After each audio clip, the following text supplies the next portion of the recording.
Hello and welcome to कड़क cricket. मैं हूं आपके साथ पंकज भार्गव। मेरे साथ कौन है? एकदम डैनिम लुक में है आज सुपरस्टार, लाजवाब, शानदार, बेमिसाल, एकदम कड़क गजब के राजीव मिश्रा। भैया आप किस में ठन गई है? देखिए हम हर रोज आपको कुछ निकाल के लाते हैं। राजीव मिश्रा हमारे ठन गई है किस में? दादा यानी सौरव गांगुली में और गौतम गंभीर में। ठनी किस बात पर है? ठनी अब है पिच को लेकर। जो सीरीज शुरू होने वाली है साउथ अफ्रीका के साथ, उसमें प्रॉब्लम अब पिच को लेकर है, क्योंकि न्यूजीलैंड से हारे हैं। दूध का जला छाछ भी फूक फूक कर पीता है। कुछ गंभीर इसलिए सोच रहे हैं कि पाटा विकेट चाहिए, तेज गेंदबाजी वाली विकेट चाहिए, स्पिनर, क्योंकि 3 वहां से भी स्पिनर्स आ रहे हैं, यानी इधर तो स्पिनर्स हैं ही, और मुकाबला जो है वो जीतना बहुत ज़रूरी है, क्योंकि टेस्ट रैंकिंग में और थल्ले आ जाएंगे। इसलिए हार तो बिल्कुल नहीं और ड्रॉ भी नहीं, सिर्फ जीतना है। तो ये अब ठनी किस बात को लेकर है? दरअसल हो क्या रहा है? क्या गंभीर ठीक है अपनी जगह? देखिए, वो पुरानी कहावत है ना पंकज भाई कि दूध का जला जो है छाछ भी जो है फूक फूक के पीता है। अब क्योंकि आप न्यूजीलैंड से सीरीज 0-3 से हार गए थे, पहली बार हिस्ट्री में कोई टीम हमें हमारा वाइट वॉश करके हमारी देश में गई थी। तो उस वजह से वो जो डर है, वो जो दहशत है, भारतीय कोच के जहन में बैठी हुई है, भारतीय जो टीम के बाकी खिलाड़ी उनके जहन में भी है। और फिर उसके बाद जिस तरह की क्रिकेट उन्होंने इंग्लैंड में टेस्ट क्रिकेट खेली है, क्योंकि एक फ्लैट ट्रैक मिले इंग्लैंड में, बहुत फ्लैट ट्रैक थे जहाँ पे बैटिंग पैराडाइज था सारा। तो वहाँ पर इंडिया ने 2-2 ड्रॉ किया। तो कोच के जहन में कहीं ना कहीं है कि अगर आप टर्निंग ट्रैक देते हैं या सीमिंग कंडीशन देते हैं तो हमारे बैटिंग एक्सपोज हो जाएगी। तो इससे अच्छा है कि आप सेफ खेलें, फ्लैट ट्रैक दें, मतलब यानी कि पूरा बैटिंग फ्रेंडली विकेट हो जहाँ पे रन खूब बने, और उसके बाद फिर देखा जाएगा कि गेंदबाज क्या करते हैं। तो दक्षिण अफ्रीका के पास भी अच्छे गेंदबाज हैं, और ये भी एक आपने बिल्कुल ठीक कहा इंट्रोडक्शन में कि 3 स्पिनर लेके आए हैं, और वो पाकिस्तान को भी हरा के आ रहे हैं। टेस्ट मैच जो टेस्ट सीरीज हुई है उसमें हरा के वो लोग लौटे हैं, हिंदुस्तान पहुंचे हैं। तो दक्षिण अफ्रीका का कॉन्फिडेंस भी बढ़ा हुआ है। और पंकज भाई, जो भी साउथ अफ्रीका ए वर्सेज इंडिया ए मैच हुआ, साउथ अफ्रीका ने 400 रन चेज कर दिया और हमें हराया था इंडिया को। और उस टीम में कौन कौन था? प्रसिद्ध कृष्णा खेल रहे थे, कुलदीप यादव खेल रहे थे, अब और सिराज खेल रहे थे। अब आप सोचिए जो कॉन्फिडेंस है वो किस तरह का शेक हुआ है गौतम गंभीर का, टीम मैनेजमेंट का। इसीलिए इस तरह की एक डिमांड है, और इसमें कोई हर्ज भी नहीं है। एक और इसमें दादा का क्या तर्क है?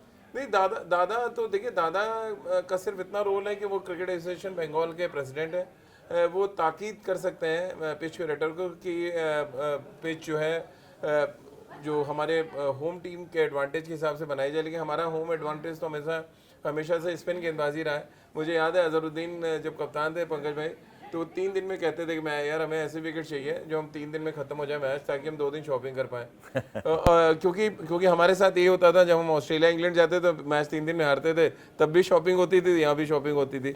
बस ये था कि तब बदले की बात होती थी कि यार हमें जब इतना स्विमिंग कंडीशन, इतना बाउंसी ट्रैक्स में वहाँ खेलते तो इंडिया में आइए आप टर्निंग ट्रैक पे खेलिए। लेकिन अभी हालात बदल गए। हमारे पास क्वालिटी स्पिनर तो है, लेकिन क्वालिटी स्पिन बैटिंग करने वाले नहीं है जो स्पिन के अगेंस्ट अच्छा खेलते हो। तो ये एक मेजर कारण है जिसकी वजह से गांगुली और ये विवाद एक मेरे अगले सवाल को राजीव आपने रास्ता दिखा दिया है। मेरा अगला सवाल ये है कि अगर आपके पास बेहतरीन बल्लेबाजी हो, बेहतरीन क्षेत्र रक्षण करने वाली फील्डर्स हों और बेहतरीन गेंदबाज हों, फिरकी भी हों और तेज गेंदबाज भी हों, एक बैलेंस टीम हो, मुझे तो खिलाड़ियों के चयन को लेकर, टीम सिलेक्शन को लेकर वो ज़्यादा गंभीरता नजर आती है बनिस्बत की ग्राउंड और पिच को लेकर। देखिए, अब क्योंकि सबसे इम्पोर्टेंट पिच ही होती है पंकज भाई, जो 5 दिन जिस पे आप क्रिकेट खेलते हैं। अब वो पिच किस तरह से हर सेशन वाइज चलती है, कैसे हर दिन के बाद वो बदलती है, बहुत कुछ निर्भर करता है मैच के रिजल्ट पे। और इसीलिए आप देखिए ना, किसी भी टेस्ट मैच में, हिंदुस्तान में खास तौर से कोई भी टेस्ट मैच शुरू होने वाला होगा, पिच को लेकर किचकिच शुरू हो जाती है। वो चाहे फिर दक्षिण अफ्रीका की टीम आई हो, ऑस्ट्रेलिया आई हो या इंग्लैंड हो, सब के जहन में होती है कि भारतीय पिच कैसे होने वाली है। ये पहली बार ऐसा है कि विदेशी जो कप्तान या कोच नहीं बोल रहे पिच को लेके, हिंदुस्तानी कप्तान और कोच ज़्यादा टेंशन में। कल भी मैंने देखा 15 मिनट मीटिंग चली है, सितांशु कोटक वहाँ थे, मोनी मौकल थे, गौतम गंभीर, शुभमन गिल पिच के बीचों बीच पिच में खड़े होकर मीटिंग कर रहे थे, और उनके एक्सप्रेशन ही बता रहे थे कि पिच को लेके वो खुश बिल्कुल नहीं है। हाँ। तो क्योंकि पिच बहुत ड्राई लग रही है, क्रैक्स दिख रहे थे जो ओपन हो सकते हैं, और उस मैच में हो सकता है मैं भी दूसरे तीसरे दिन से टर्न देखने को मिले। हालांकि अभी 2 दिन बचा हुआ है टेस्ट मैच शुरू होने में, मैं भी थोड़ा सा आप रिपेयर वर्क कर पाएँ, लेकिन अब इतना नहीं बदल पाएंगे क्योंकि बहुत डोमेस्टिक मैचेस हो जाते हैं पंकज भाई। ये जो हमारा मतलब एक तरह से कहा जाए डोमेस्टिक क्रिकेट के 3 से 4 मैच हो चुके हैं रणजी ट्रॉफी के, तो जब बहुत ज़्यादा यूज्ड विकेट होती हैं तो भी प्रॉब्लम होती है कि आप उसको कितनी जल्दी रिपेयर कर सकते हैं। तो ये सारी प्रॉब्लम है, ये चैलेंजेस पिच क्यूरेटर के लिए भी है। गांगुली के लिए चैलेंज ये है कि हाउसफुल है ईडन गार्डन, सारी टिकट्स बिक गई हैं। ऐसा नो टेस्ट मैच 2-2.5 दिन में खत्म हो जाए, वो भी एक चैलेंज है। तो आपको ये भी देखना है कि जो दर्शक आ रहे हैं, और पहली बार मैं देख रहा हूँ टेस्ट क्रिकेट में खबर आ रही है कि सोल्ड आउट हो चुका है ईडन गार्डन। तो ये क्रेडिट तो गांगुली को जाता है, जिस तरह से उन्होंने इस सीरीज़ को हाइप किया, इस टेस्ट मैच को हाइप किया है। अब बाकी का काम है कि हमारी टीम अच्छा खेले। मुझे नहीं लग रहा है कि पिच को बहुत ज़्यादा सोचना चाहिए पंकज भाई। दो चीज़ें मैं आपसे समझना चाहूँगा। तो एक तो देखिए, समझना मैं ये चाह रहा हूँ आपसे कि ठीक है, सौरव गांगुली की अपनी एक राय है और गौतम गंभीर की अपनी एक राय है, शुभमन गिल की हो सकता है अपनी एक राय हो। तो जब अलग अलग राय हो तो वो टीम की बेहतरी के लिए होता है, अगर वो हेल्दी हो।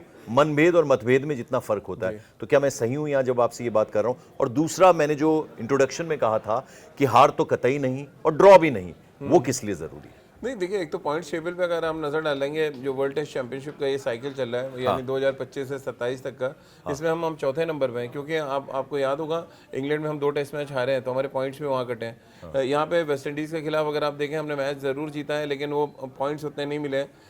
हम चौथे नंबर पे हैं, तो ये एक वरिंग फैक्टर है। क्योंकि खुदा ना खास्ता हम एक आध मैच अपनी सरजमी पे हारे, अपनी पिचेस पे हारे, देन मेजर प्रॉब्लम हो जाएगी कि आप दोबारा से फाइनल क्वालिफाई करते हैं नहीं। आपको याद होगा, सिडनी टेस्ट मैच हारे और उसके बाद हम फिर क्वालिफाई नहीं कर पाए थे 2025 के फाइनल के लिए। तो बहुत ज़रूरी है कि आप खूब के कदम उठाएं।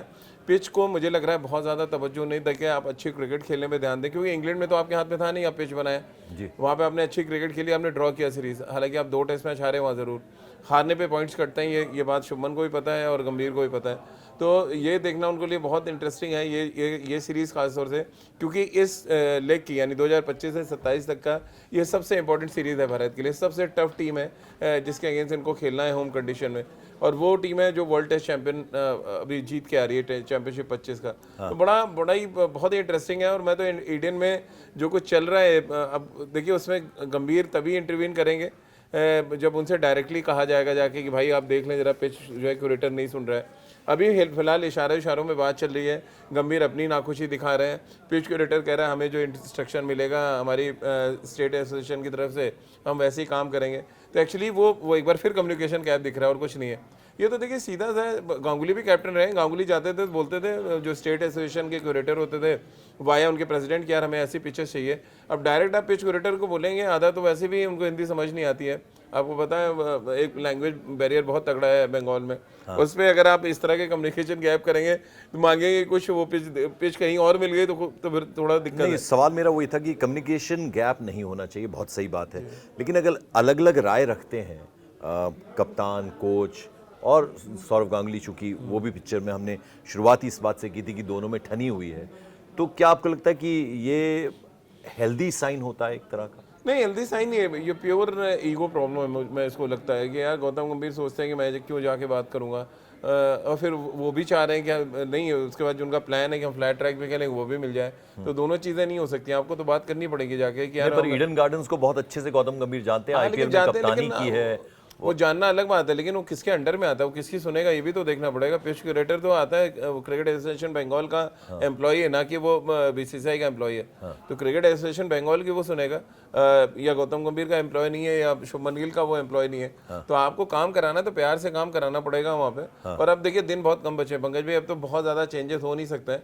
जो आपको पिच जिस तरह का इंस्ट्रक्शन उनको पहले मिला होगा उसी तरह की पिच मिलेगी। अब आपको अपनी तैयारी देखनी है। जैसे साउथ अफ्रीका कह रहा है हम तैयार हैं, आप कैसा भी ट्रैक दे दो, ऐसे ही स्टेटमेंट आना चाहिए हमारी टीम की तरफ से भी।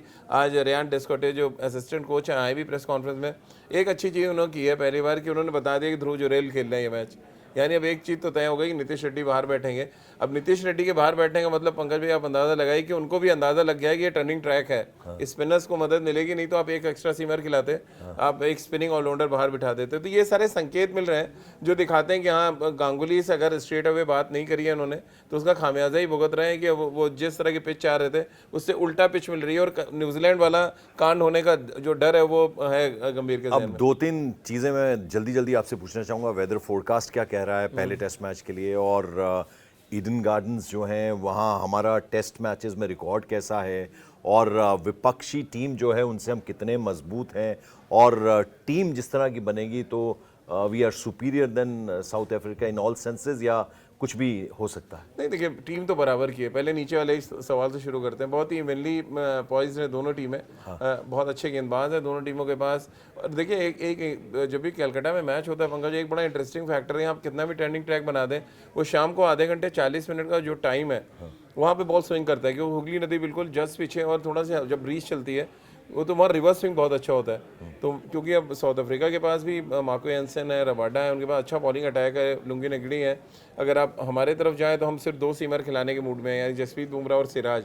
इनमें से सिराज थोड़ा सा रिवर्स स्विंग करते हैं जितना मैंने देखा है। तो ये बड़ा इंटरेस्टिंग है कि आपको ये भी देख के करना है कि वो जो 40 मिनट है उसको आप कैसे बनाते हैं। आप इतिहास उठा के देख लें, और जो आपने बात की नंबर्स की, हमने टोटल 42 मैच खेले हैं, सिर्फ 9 मैच जीते हमने, वहाँ 20 ड्रॉ हुए हैं और 13 जो है अलग अलग कंट्रीज ने जीते हैं। यानी कि हमारा विनिंग परसेंटेज बहुत हाई नहीं है कोलकाता में। लेकिन हाँ ये है कि अभी रिसेंटली जो हमने लास्ट मैच खेला था, पिंक बॉल टेस्ट मैच था, वो हमने जीता था अगेंस्ट बांग्लादेश 6 साल पहले। तो ओवरऑल अगर आप देखें तो सिनेरियो तो यही कह रहा है कि एक अच्छा कॉन्टेस्ट हमने देखने को मिलेगा। और उनके कोच का मैं बता दूं आपको, साउथ अफ्रीका के कोच ने आज एक स्टेटमेंट दिया है कि वो इस सीरीज़ को WTC फाइनल के बराबर देख रहे हैं। आप सोचिए कितनी इंपॉर्टेंस है इंडिया से टेस्ट मैच खेलने की। अब मैं आखिर में आपसे समझना चाहूँगा, देखिए मैं इतना खुशकिस्मत ज़रूर रहा, लेकिन वक्त की कमी थी। बाहर से मैंने ईडन गार्डन्स को देखा है, अंदर से नहीं देखा। और कहते हैं ना कि बंगाल जो है, फुटबॉल हो, ईस्ट बंगाल, मोहन बगान हो, क्रिकेट हो, एक जुनून अलग तरीके का होता है। तो ज़रा ये बताइए कि अंदर बैठ के मैच देखना वो किस तरह का एक्सपीरियंस है, किस तरह का अनुभव है? देखिए, one of the best experience है पंकज भाई। मैंने बहुत मैचेस वहाँ पे कवर किए हैं, और जो आपने जो इस तरह का स्पोर्टिंग कल्चर और स्पोर्टिंग नॉलेज जितनी आपको ईडन गार्डन में जो दर्शक आते हैं वहाँ पे कोलकाता के, उनको है आपको कहीं नहीं मिलेगी। वो उतनी ताली बजाएंगे टेम्बा बाउमा के चौके पे जितना कि शुभमन गिल पे। तो वो दिखाता है कि उनको नॉलेज कितनी है, और मतलब ज़बरदस्त भीड़ आती है, और वो टेस्ट क्रिकेट को समझते हैं। और उसके बाद फिर केसी के रसगुल्ले मिलते हैं ईडन के बाहर, वो छेने वाले रसगुल्ले और संदेश आप खा सकते हैं, और खाते हुए पार्क स्ट्रीट पे घूमिए। लेकिन वो जो इलेक्ट्रीफाइंग मोमेंट होता है, मैं तो पता टेस्ट क्रिकेट कवर करना है अगर इंडिया में कहीं, तो मेरे लिए शायद सबसे बेस्ट जगह है कि ईडन गार्डन जाइए। 2 अच्छी टीमें खेल रही हो जिनके बीच में आप टेस्ट क्रिकेट का रोमांच जो है अपने चरम पर जाते हुए देख सकते हैं। तो हमारे न्यूज़ 18 इंडिया के एंकर हैं किशोर राजवानी, उनके प्रोग्राम का नाम है 100 बात की एक बात। 100 बात की एक बात यह है कि मजा आने वाला है, लुत्फ आने वाला है, जबरदस्त टक्कर होगी, और हमारे खिलाड़ी पूरे जोश से भरे हुए हैं। हम ये टेस्ट मैच जीतेंगे, और जो रैंकिंग है उसमें धीरे धीरे ऊपर चढ़ेंगे। ये कोशिश रहेगी, बेहतरीन मैच होना चाहिए, और वो होगा, हमें पूरी उम्मीद है। आज के लिए बस इतना ही। Thank you so much.